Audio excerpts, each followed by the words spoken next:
L'autorégulation est une habileté importante pour le développement de votre enfant. Oh, c'est bon, regarde.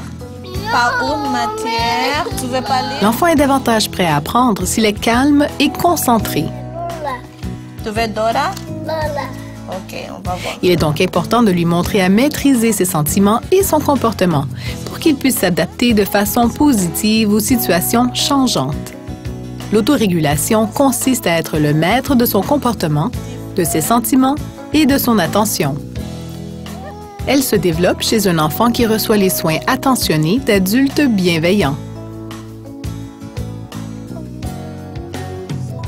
Le terme autorégulation veut dire la capacité de ne pas aller aux extrêmes d'expérience, les extrêmes d'émotion particulièrement. On peut sentir quelque chose très fort, mais c'est important de le réguler à moins. Si on a peur, si on peut se calmer un petit peu, on peut fonctionner mieux. C'est vrai pour les adultes, c'est aussi vrai pour les petits-enfants. L'autorégulation peut affecter le développement du cerveau de différentes façons. Un enfant qui éprouverait, par exemple, des difficultés ou des défis, justement, à autoréguler ses émotions, on va pouvoir observer des comportements comme de l'anxiété, de l'agressivité, il peut y avoir aussi de la colère. Et ça, évidemment, quand le cerveau est occupé à gérer tout ça, ça laisse moins de place aux apprentissages. Mais, encore une fois, le parent peut jouer un rôle crucial pour aider son enfant à ce niveau-là, en étant par exemple un modèle, en l'aidant à trouver des solutions et en l'aidant donc à gérer de façon acceptable certaines situations. Les parents peuvent aider un tout petit à observer, à écouter, à comprendre les conséquences, à utiliser des mots et des gestes pour expliquer ses besoins et à résoudre des problèmes. Ceci va l'aider à surmonter les obstacles de la vie. Cela lui permettra aussi de rester calme et attentif, ce qui est fondamental pour apprendre. En tant que parent, vous devez rester calme vous aussi. Quand vous passez du temps avec votre enfant, évitez les distractions comme les messages textes et la télévision.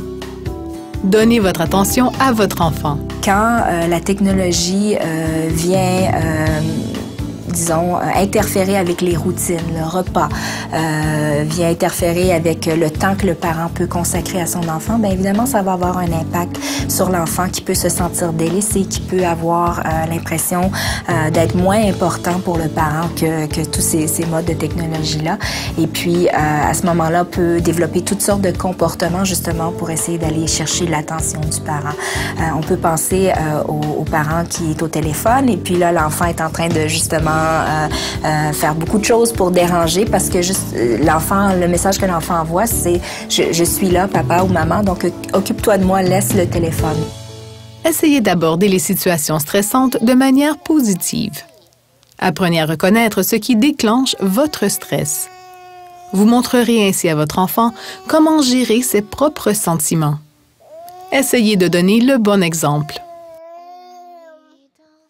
Utilisez des techniques de discipline positives. Apprenez à comprendre le tempérament, les besoins et les aptitudes de votre enfant. Andrew, regarde, c'est son tour. Après, c'est Andrew, OK?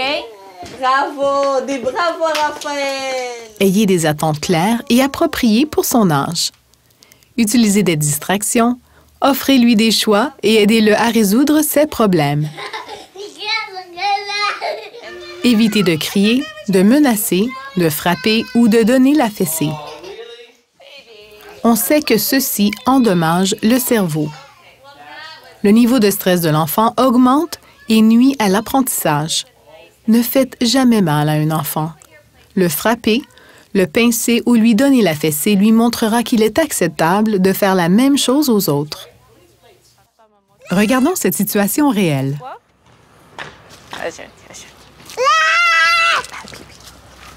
Alors, on va marcher ici? Non, regarde, regarde. C'est quoi ça? Elle n'est pas là. Camille?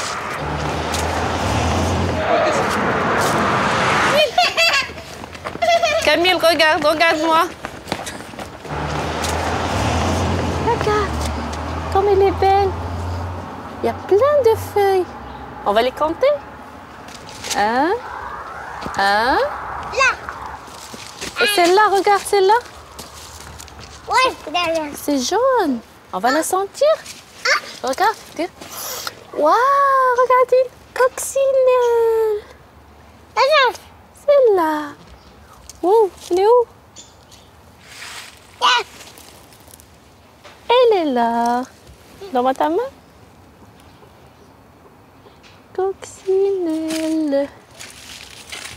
Voilà la coccinelle. Coco la coccinelle. Oh, elle est partie. Elle est où la coccinelle? Mais regarde, on va compter. On va compter ici. 1, 2, 3, 4. Dans cet extrait-là, ce qui est intéressant, on voit un enfant un petit peu plus vieux qui, au tout début, pose certains défis au niveau de respecter les limites que le parent essaie d'établir et puis, décide d'aller dans la direction opposée que maman avait choisie et donc, ça devient un petit peu un jeu pour lui. Plus maman va essayer de dire, par exemple, de revenir. Et maman réussit à bien récupérer la situation en utilisant son environnement, puis en présentant à l'enfant des nouveaux éléments d'intérêt. Donc, regarder les fleurs, regarder la coccinelle, compter les pétales sur la fleur.